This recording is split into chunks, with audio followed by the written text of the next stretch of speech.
Welcome to the Building with Metal podcast, presented by McElroy Metal.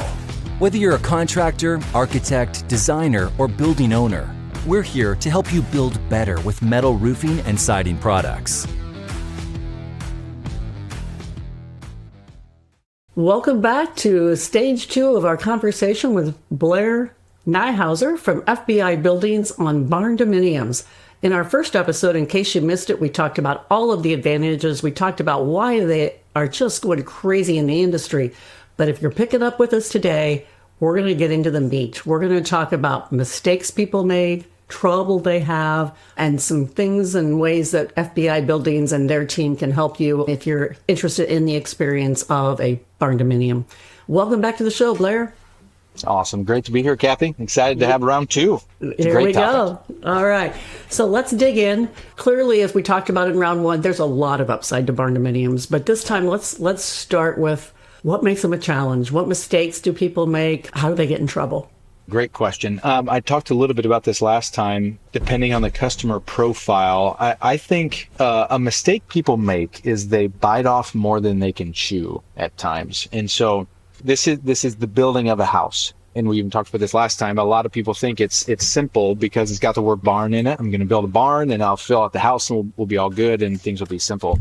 And so a lot of people start this process believing they can play the role of the general contractor of the project. That's a big hat. Yeah, it is. It is. There's so many tentacles in a construction project to make sure they all fit together. And so what we have experienced at times that just really becomes a not great customer experience that we don't have all the answers for. We can't force people to do one thing or the other. That's not our role. Our role is to serve their needs. But we see a fair amount of people get pretty far into it. We get the structure built, and then it starts coming time for other subcontractors to start intertwining their work with what we're doing. And some things can start to come off the rails depending on the scheduling of that, what their expectations are when the electrician shows up on site, that we'd have this done so that they're ready to go. Well, that wasn't communicated to us. And so while that contractor is ready to go with a scope of work and a bid and all that stuff, and so the customer did a good job in that sense, there's a lot of finer details. Like you said, it's a big hat. There's a lot of finer details as a general contractor to making that project sing. And so it's not customers are dumb or that they can't do stuff. I think sometimes customers might not count the weight or the complexity or just how involved being a general contractor for your house can be. That's maybe the biggest pitfall I see. I think that's a great point. And then also, 9 times out of 10 people are busy with life and kids and careers and family. And so they're trying to juggle this whole new bucket, right, on top of what was already a busy life. Yeah, it's a full-time job. It can be. If you think about a home builder, I mean, your probably most common profile of a home builder is a guy who maybe's got a carpenter with him, but that guy, he's the one who meets with the customers, meets with the subs, and he might have at most 2 houses going on at one time, and that's his job. And anyway, so that's why I say it can sometimes get a little bit heavy from what people's expectations are, what the role really is going to take. That's a great point. And again, I think that's a great nugget for our listeners, right, to take away. Okay, do I want to play that role, that GC role, if I am going to do a project? So what about design mistakes? Are there things that you've seen people try that maybe just don't lend themselves well to a post-train barndominium or a barndominium in general? Yeah, that's a great point. No, nobody likes limitations. Right? We like our options. And we like looking for those options on Pinterest and Google and Instagram and all the places. What I see as a big design mistake is, and this might actually be egg on our face as a builder if we don't actually ask good questions when we start to interact with somebody. But the big pitfall can be looking at a design online or an exterior or a certain thing that catches your eye, and it's not actually set up well to be built from a construction practice and a design of the structure in the style of post frame. It's actually going to be more conducive for stud frame. And so hopefully an example that maybe you can throw up a visual on is like, you see many houses with these minor bump outs to create some levels and some space, right? The great room goes out, but then there's a little part that extends 2 feet or 4 feet or something to that regard. Those sort of small details don't work great for post frame style building when you have your main structures things on 4 foot, 7 foot, 8 foot centers. of how far apart some of those members are. That's why I put a lot of the onus on us as a builder is when we have someone come to us and say, this is what I found and that I like, we need to be able to ask some good questions. Like, what did you like about that? What drew your eye to it? Because someone may say, I liked the steel and the color of it. Okay, well, let's see what might need to change about it. Or they say, I like this exact thing. Like, this is what I want, right? And so depending on our ability to work through the line of questioning, Right. We might help them into a spot that really isn't, or a design that isn't great for post frame.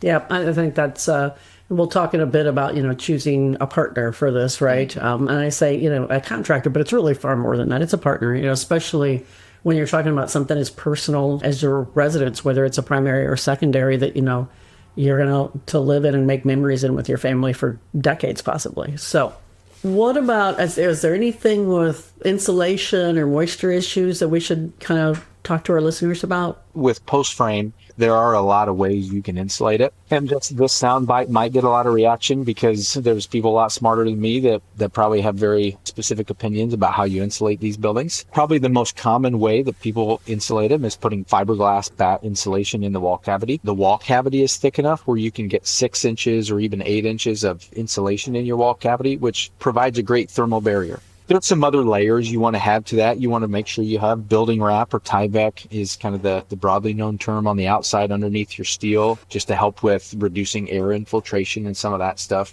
So there's some things you want to do beyond just the insulation. What we're seeing a trend towards now is spray foam. There again, we want to make sure we advise them well if they want to use spray foam to put some things in place, because that's likely going to be going on the backside of McElroy steel. And so we want to make sure warranties and all that stuff. So we as a builder need to work through all that well. So spray foam, it's more expensive, but the biggest thing you'll hear people say is, man, that building's tight, right? And it is, right? It's very airtight and very, very thermally effective or efficient. There's a hybrid. Then this is maybe where more people might get opinionated about. Some people call it flash and bat. It's really just a minimal amount of spray foam, maybe an inch or two at first, and then you also still put bat insulation in there. The reason some people might have an issue with flash and bat is by having a thinner layer of spray foam, an inch or two, depending on how well that coverage is, you might still have a little bit of energy transfer, which might mean some moisture. I know I got a little bit technical there, but so there's different ways to do it. But that is a great thing about post frame is you've got a big wall cavity to insulate the heck out of it, which is a big benefit. Yeah, that makes total sense. I'm curious. I've never really thought much about, the thin coating, right, of a spray foam. Would you save much cost? I would think the setup and all of that is really the majority of the cost there, that you wouldn't save that much on a thin layer versus a thicker layer, but I don't know. You probably don't do it because you want to save gobs of money. I think what some people want, you do save some, because you're probably normally going to do 3 to 5 inches worth of spray foam, and they charge a good amount per square foot, depending on its thickness. So you definitely reduce the cost by taking that down to half or more, or less, I guess. And so some people like the fact that you're just not putting that much onto the backside of your exterior metal, and then still doing your insulation. So there's a lot of schools of thought. But we maybe started talking about that a lot more in the agricultural or farm world, this flash and bat kind of hybrid, because you've got when you're insulating a shop, take a big building, an 80 by 200, you've got a lot of insulation costs. And so if you reduce that, it helps. And so then that kind of transferred into the home side too. Well, and to your earlier point, and especially our first episode of this, you talked a lot about Barndominiums being appealing and a good fit for DIY folks as well. And so I would think mat insulation, could lend itself well to that if somebody wouldn't do their own insulation as opposed to spray foam. So, well, like any project, right? I'm sure there are budget surprises that people run into on Barndominiums. If you had to kind of generalize, what are the top 2 or 3 that kind of get people and surprise them or get them in trouble? That's a great question. This is maybe an early one, but I think there's some things, by early, I mean earlier in the process of someone figuring out their project, what it's going to take for the piece of property they have to be ready for a house. And so that has to deal with things like site development, utilities, right? What's my driveway, Do I have to put in a septic field? Is there city water? Do I have to drill a well? Where's the power come in? How long do I need to? So those are things that don't automatically, when you think about a house, they're not the first things that come to mind. You might think about the foundation, the structure, and then like the flooring, right? Or, other stuff. Those are things that may not always have a budget line item when you're starting to think about it. And so then you get into it like, oh yeah, I have these 3 or 4 acres, but I didn't think about it putting a septic field in. Well, and to your point, for 3 or 4 acres, you're going to typically put a barndominium at the center to the back, right? And you mentioned the cost of a driveway earlier. I mean, those can get expensive really quick if you're way off the road. As electrical gets more expensive, that sort of stuff. So that does make sense. So, let's kind of start to transition a little bit and talk about contractor builder selection. What does a good builder bring to the table? Or, what can a bad builder do to get them in trouble? You take whichever, positive or negative way you want to go with that, Blair. Well, I think the first one is an engineering mind. And so what I mean by that is post frame is an awesome industry, but it can also be rife with guys that are grabbing a lumberyard package and going out and building it, right? And they've got great skills. They're not intending to do anything wrong, but that transaction doesn't have a project and location specific engineering approach to it. It might be a general package with, trusses spaced so much on center, all that stuff. Because in a house, you normally have some things that you need to engineer, right? You probably might have a second story. You might have a concrete foundation or a basement. You might have a wide span of a building for the recreation space. And so you want to make sure those trusses are appropriate because you're going to have people in this thing day in and day out, not just a green or red piece of farm machinery. And not to diminish that, but it's different. So that's maybe the first one. When you think about a builder, do they know what they're doing to engineer this structure? Because you also generally have some different elements with porches and roof lines that connect, and those aren't everyday things for every post frame builder. So in engineering and an eye for some of those structural details.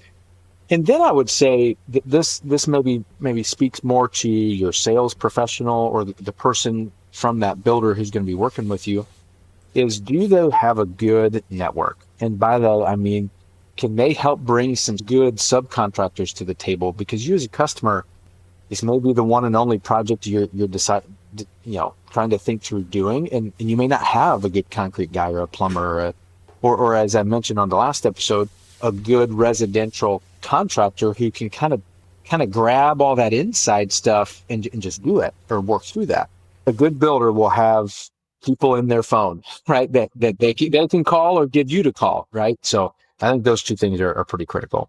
Yeah, that makes total sense. Let's kind of shift for a minute and talk about FBI and maybe what you guys bring to the table that the folks that choose you, find as critical differences for you guys.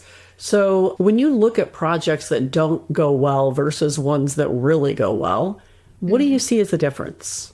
One of the main things is planning. Having a plan, right? So obviously planning starts there, but then being able to execute that plan. And both of the things I just talked about play into what I believe we at FBI do well. So you got to have a plan, especially with a house, about the structure, but also how it's going to go, right? And so engineering absolutely goes into having a plan for the structure and being able to make sure we're not just drawing lines on paper, but we're drawing and helping them work through a buildable project. A design that's designed and looks nice is different than the design that's going to be built well and is constructible and then used well.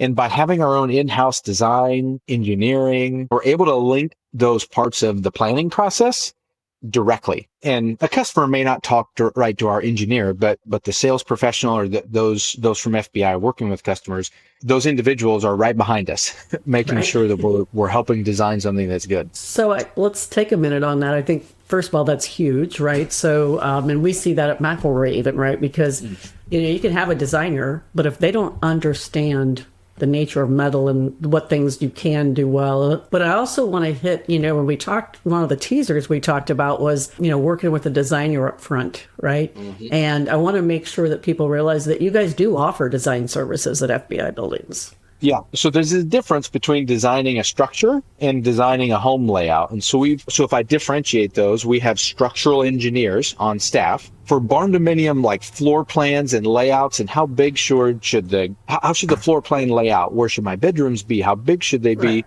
We actually bring in external partners. There's different companies out there. One of the ones we use is called Back 40. And there's others that either the customer knows or that our sales individuals know, to really make sure the layout of the inside is going to work with the structure.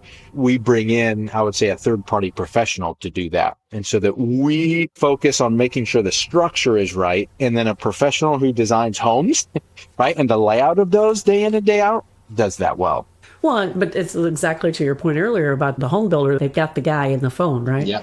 And if you work with a really good builder, such as FBI Buildings, you've got the guy that can help design. Yeah. If they don't come to the table with somebody, a good builder can hook them up with that. And I agree, we've all seen plans drawn by somebody that were beautiful, but realistically can't be built, right? And so I love that you're encouraging people to have those conversations early and often with their builder or the designer. So what about trends? What are you seeing lately? Black was the run for the last 3 or 4 years. I suppose I know it's probably still black, isn't it? What else? Yeah, your matte black color, we've flung a lot of that out there. It's not going away, is it? Yeah, I think the next thing that we're seeing a lot more of now is the integration, especially on the outside around the porches and the entryways and stuff, is what we're calling timber frame integration. So we had a bit of a trend of like, okay, we'll wrap some of our columns with cedar or Doug fir, some of these other woods. Now we're starting to integrate 6x6, 8x8 big old timber frame beams. You might think of like Colorado Lodge style or something like that. It's kind of what I'm referring to. And so we'll do these big timber frame type open web trusses, on porches, and then they have columns. And so that's while it's not the structure of the main building, we're not building a timber frame house, but we're starting to integrate a lot more of those, especially on some of the smaller exterior features. And so that's been a fun thing. We actually just been working on some of that internally here over the last month of how do we do that well? How do we integrate some different parts and pieces and stuff? So that's probably the next thing that's right behind the color black. There you go. And I'm starting to see a lot of split face stone integrated, some different materials instead of just all straight metal panels. You alluded to that earlier, maybe some board and batten or maybe some cool masonry elements, etc. So and to piggyback on that, I think your Meridian panel, I mean, you got a couple standing seam Meridian and Medallion. I think Meridian's maybe a little bit more residential, but we're starting to see, instead of just open fastener type roofs, which would be max rib and what we typically use, starting to see more of the integrated hidden fastener type profiles. Maybe not on the whole roof, but definitely some on the porches or maybe mansards or eyebrows. And so just the overall trend of that is integrating more materials rather than just one. Right, is a lot of what we're starting to see. Yeah, and I think that's an interesting point, right? That the typical home has a lot of different materials, right? And so when Barndos and Chouses started, they tended to not do that. I think initially it made some people take pause and, I don't know if I want to live in a shed, right? But man, you see some of these today and you're not living in a shed. They are absolutely gorgeous. So that's right. Any lessons you guys have learned from real projects that we could share with our listeners that might help them? 2 things I would say to that. Not every builder, especially for Barndos, would like the thought of a basement. Basements are very, very possible with Barndos. And, as someone who has moved a couple times, basement's a big thing that I look for. I want the extra space. And so they can be done. And so I think some people come with the misconception or maybe even told by other builders don't do them. So that's maybe a lesson learned, I'd say. And then maybe the other one would just be, it's a construction project. And so expect some sort of hiccups. Yeah.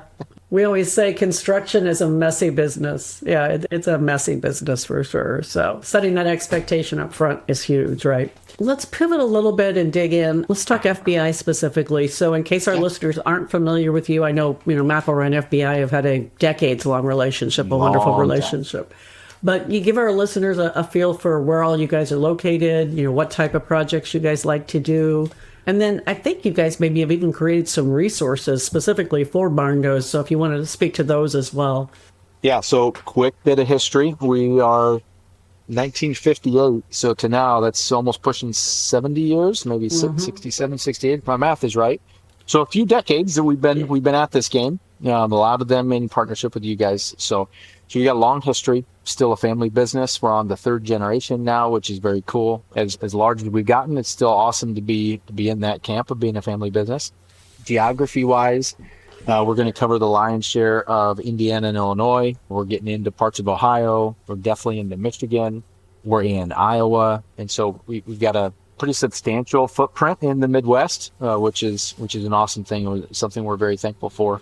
That this definitely happened throughout time. But types of buildings we love doing. I mean, just how Post Frame started. We love doing ag buildings. They're awesome. But what's fun about Barndos, like we've been talking about, is they start to bring some more complex elements that we as a builder who have a lot of resources, we like. We like the complexity of a Barndominium. And so that plays into commercial structures and you name it in that realm as well. And so we kind of classify buildings into 4 different segments: ag buildings, suburban buildings, something for personal use. Barndominium kind of fits in there.